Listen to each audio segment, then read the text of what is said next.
This silver dome is reserved for very special feasts, and it doesn't contain ham and eggs or sausages or pork chops. It contains a whole roast suckling pig with glistening brown skin and an apple in his mouth.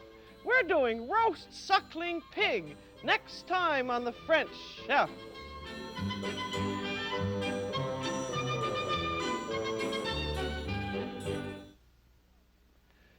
Everyone loves ham and eggs, bacon and eggs, pork chops, and roast pork. So why not have them all rolled into one? And next time you're giving a party, serve a roast suckling pig like the one we're doing today on The French Chef.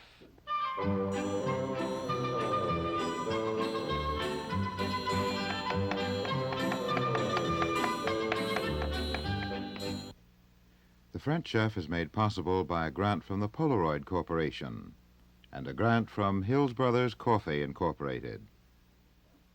When you want a roast suckling pig for a feast, be sure that you order it in advance. And you want to have a 12-pound pig, because if you get too big a pig, not only is it very difficult to get it into your oven, but it's too old, and a pig should be just about 5 or 6 weeks old, and 12 pounds is the ideal weight. And you have to give your butcher time to find it. And it may be that when you get it, it'll be frozen, but that's perfectly all right if it's been well frozen, and frozen not too long, say about 2 months maximum. And then if it is frozen, you would leave it in its original package and let it defrost very slowly for 3 or 4 days in the refrigerator. Or you could speed things up by putting it in a big tub full of cold water, and then it will defrost in about 3 or 4 hours. And be sure that you specify that this be a milk-fed suckling pig, because once a pig has tasted anything but mother's milk, it just begins to fatten up, and it loses that lovely tender flesh quality.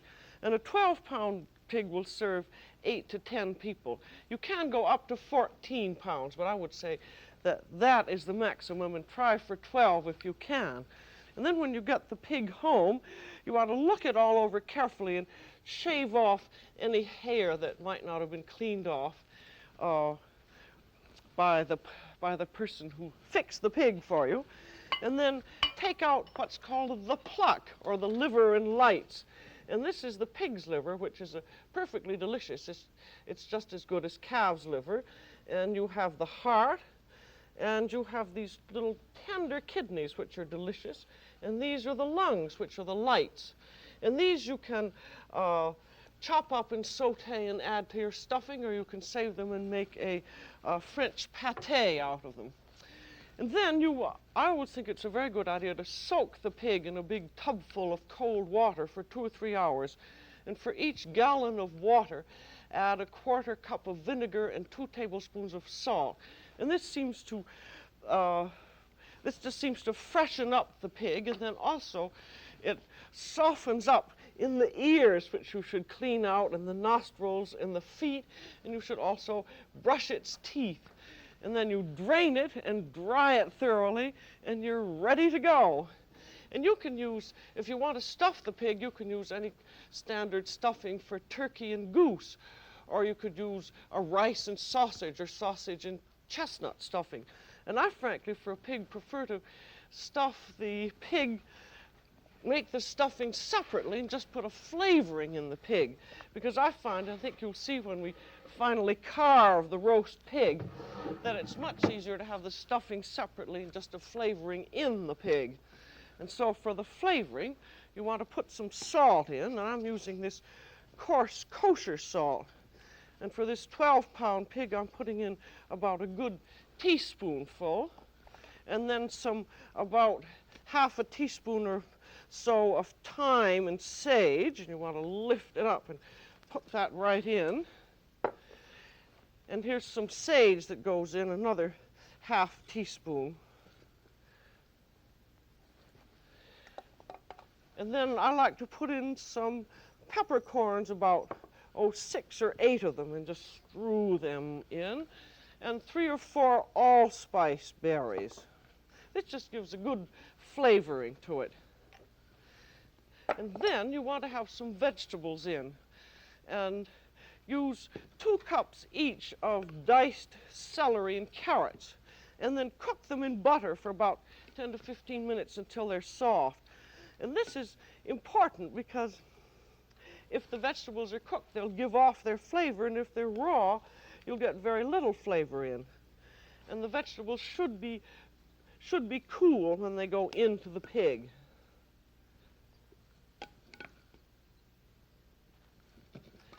Then you are ready to truss him up to keep this flavoring in.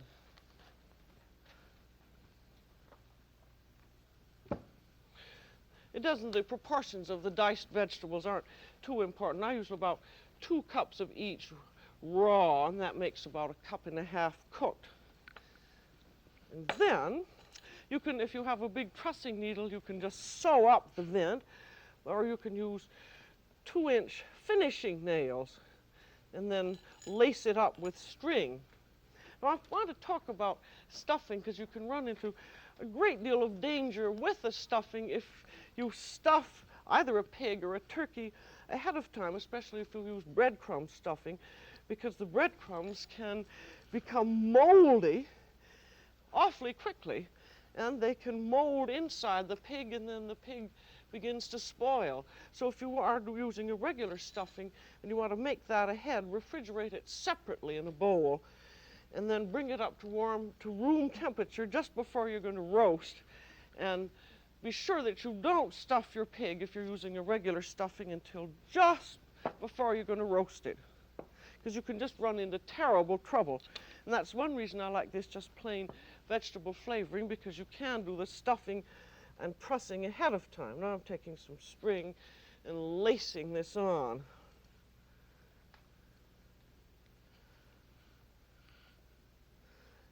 And with you not, as you see when you carve it, you don't even have to take this under trussing off. But you can if you want. You'll see when we get to the carving eventually.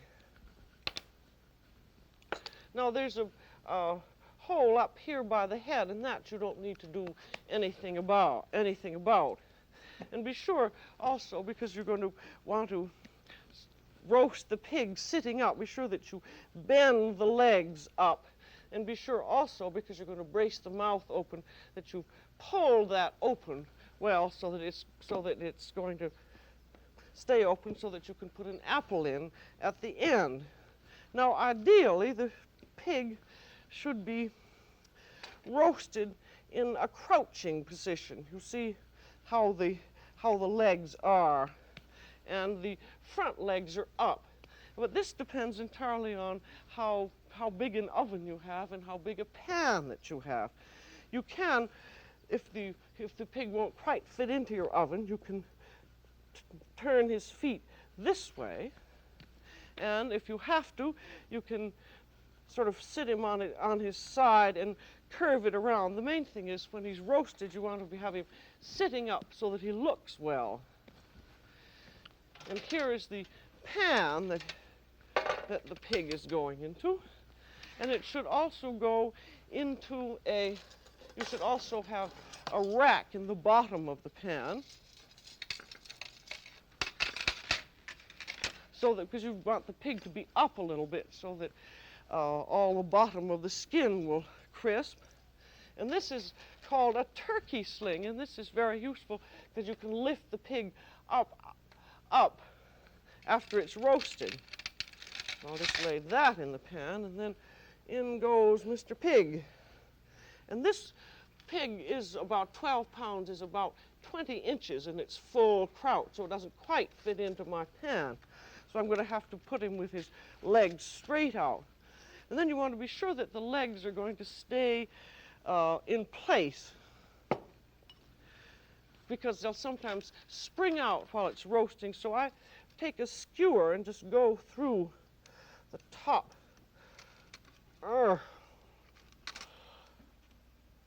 of the leg, and then tie the skewer in place.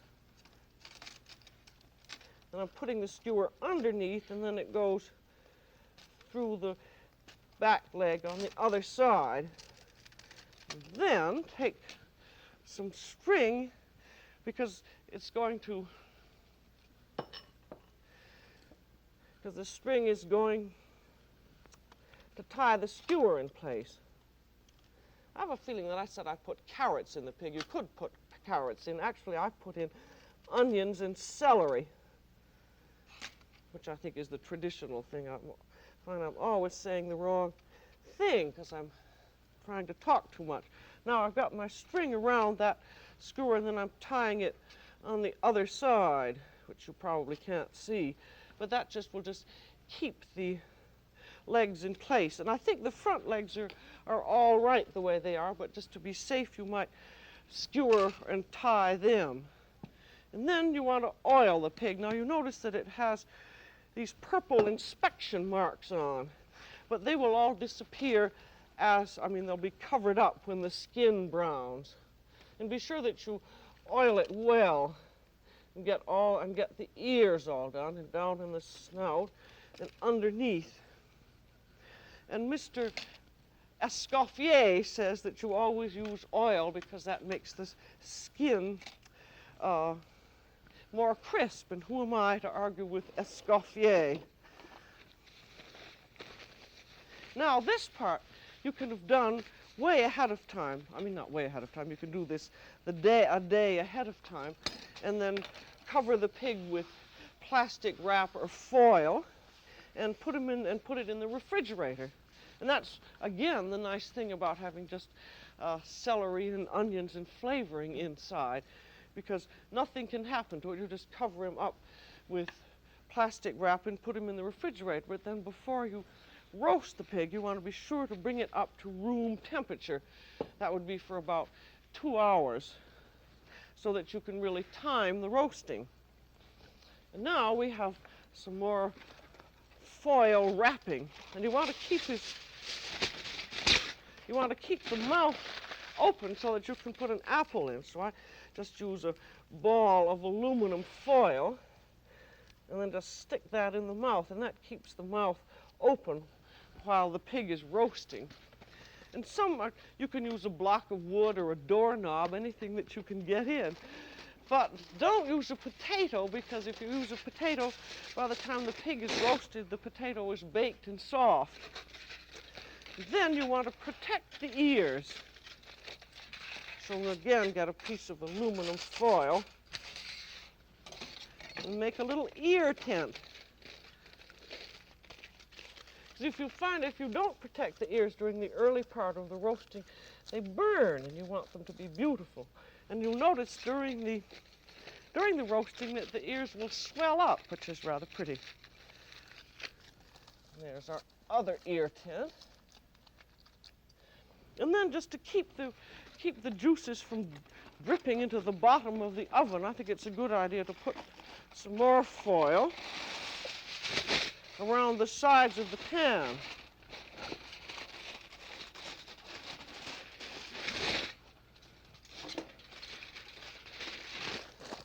This is just to save you from cleaning the oven. It's particularly around this back end, which seems to come out a little bit. And also, you have the tail here. This piggy has a little tiny tail, and just stick it. There's a little hole in back there, and just stick the tail in there, and that'll keep the tail from burning.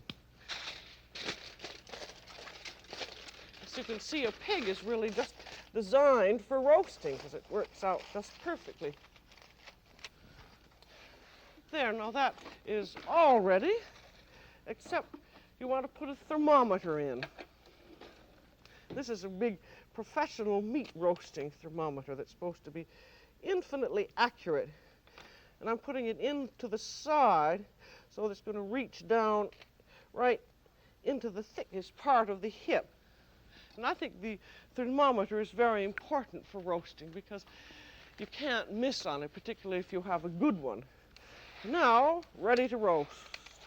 And this is to go into a preheated 450-degree oven. And this is to roast for 30 minutes at 450 degrees. And this starts it browning, and you baste it once during this period. Have some cooking oil available and just baste it after 15 minutes. See, that reaches right in there. And then turn the oven down to 350 degrees, and in toto for a 12-pound pig, it's about 2¼ hours to a temperature reading of 185 degrees. And I feel also after that 2¼ hours and the thermometer's up to 185, I like to let it rest at about 175 degrees for a good ½ hour. And you can let it rest, say, for much longer than that, 2 hours. But I think this resting improves its flavor a great deal. And then after, now you've roasted it for ½ an hour at 450, and then you've turned the oven down to 350. And then to make a nice sauce, put some vegetables, some chopped onions and carrots into the pan. And these will meld with the juices and make a very nice sauce. And then, so that you can get the skin nice and brown, I like to use a sort of Chinese type of glaze, which is mustard. And this is dry mustard. You want about 1/4 cup of dry mustard and 1/4 cup of soy sauce. And this will make the skin glaze and glisten and brown. And it also gives it a lovely flavor. And about a tablespoon of Worcestershire sauce. And then 1/3 cup of honey. Now this is probably, the French would think this was dreadful because they don't like anything that they never thought of. And then beat that all up. And then you may find that you'd like to thin it out with 2 or 3 tablespoons of water. And this about 40 minutes before the estimated end of your roasting period, you then baste on the pig. I like this long-handled baster. Here's my ready roasted pig in here. As you can see, with that glaze, it's become a beautiful brown, but you just dip your brush in and just brush it all over the pig. And at first, it won't seem to adhere a bit, and it may seem a little streaky, but you'll find you just keep basting with that about every 10 minutes, and you build up this beautiful brown. And this one is now all ready for serving and carving.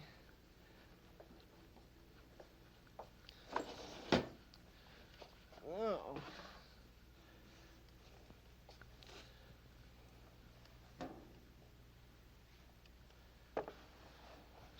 There you are, with the foil ears on. And I'm going to get my platter out. And here I have a special pig board. Now you're going to see how convenient it is to have this sling business, if I can find it now, underneath the roasting pan. I'll have to hang that on the ear for a moment while I get the other side out. Now,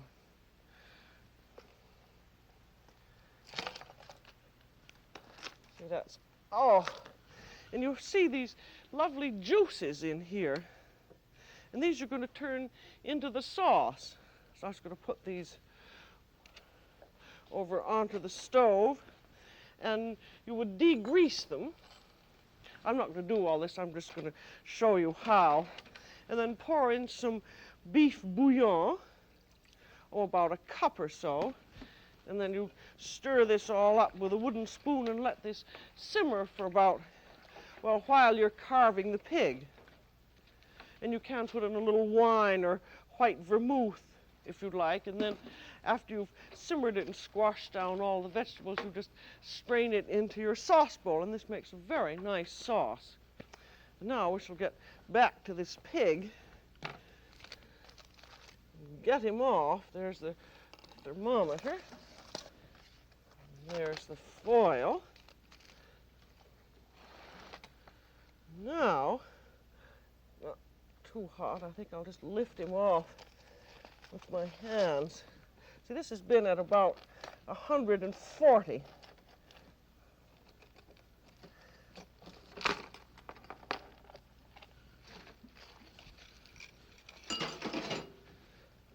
Still, there's those skewers in there. I think I'd better put my glasses on.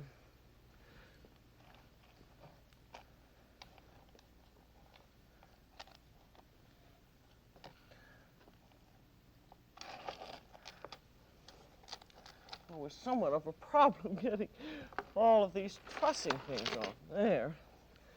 Now I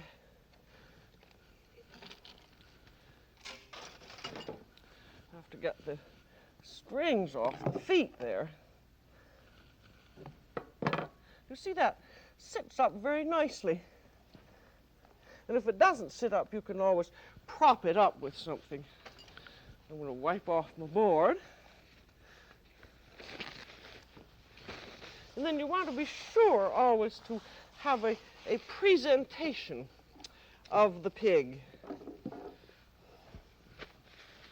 You want a garland around him, and you want some flowers in the eyes, and then the apple in his mouth.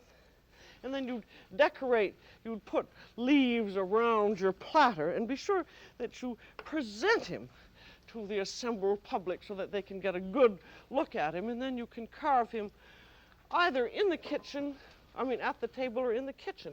I rather like to carve the pig in the kitchen and then after the presentation, because as you see, it's a little bit messy. But the thing that you want to do is to cut right down the backbone, and then you want to remove the front legs and the back legs and then the side meat. So, I also find that these electric knives are particularly good because they will cut through the skin. So I'm just cutting right down the backbone there. Now we want to get the shoulder off. This is the square cut butcher's cut.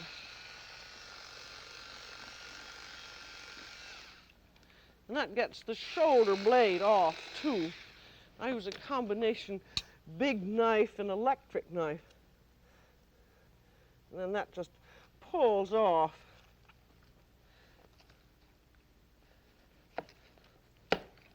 See, there's your shoulder piece with the blade and the meat on it.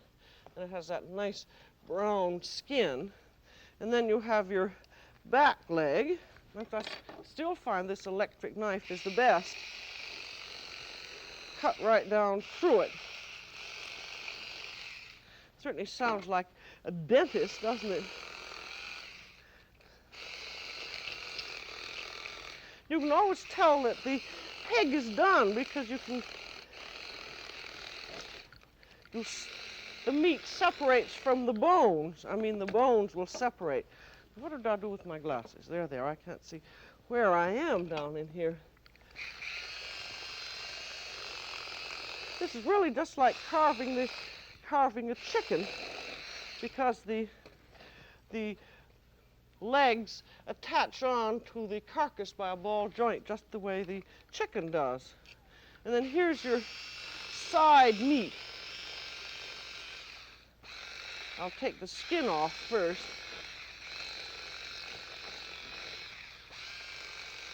There isn't a great deal of meat on, as you see.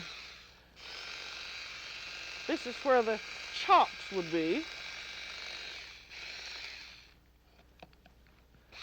Now I think I'll take my other knife and feel around a little bit more in here. I think you can see, now see there's a little layer of fat there. And there's some meat underneath that, and this you'd want to remove. I think this is one reason why it's better to carve in the kitchen. Nobody can see really what you're doing. And the head does not have a great deal of meat on it. Up to the back of the ear there's some. And then there's some cheek meat. See how nicely that cuts right through.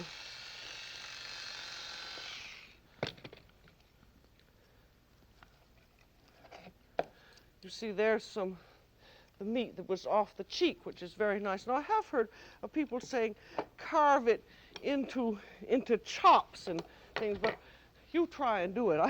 I certainly can't. Now say I'm just going to carve half the pig and then arrange it onto the platter and put some of the meat around. And then the legs you carve, the leg meat you cut the meat off, and be sure that each serving gets some of this lovely skin. And actually now with the skin, I find, now even if this is a 12-pound pig, I feel that you do better having big shears and cutting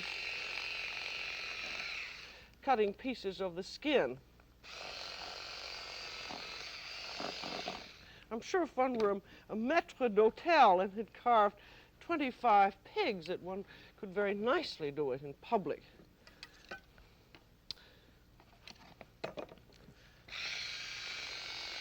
I'll carve some more meat off that leg.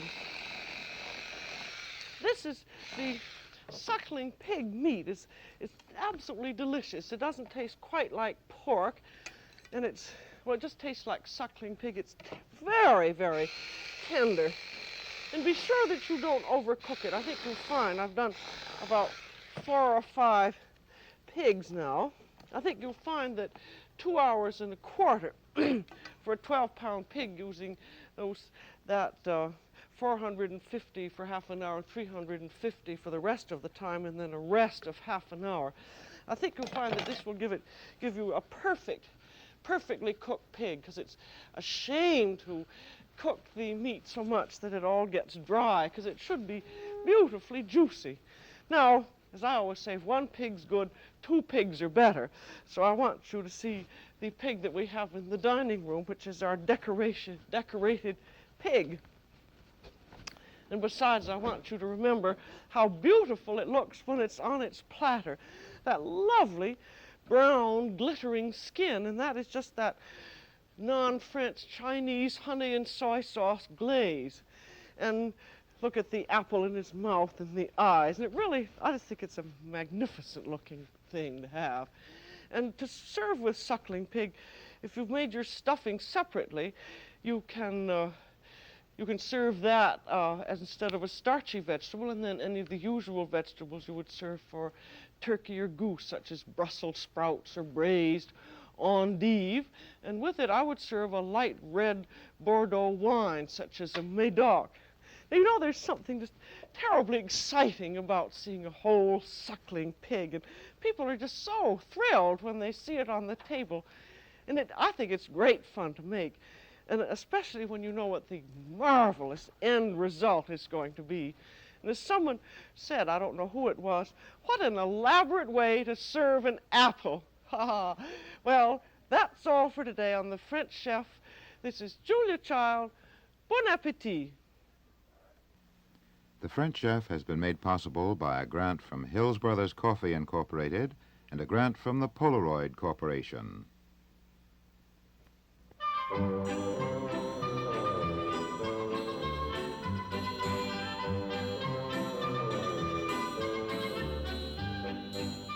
Julia Child is co-author of the book Mastering the Art of French Cooking.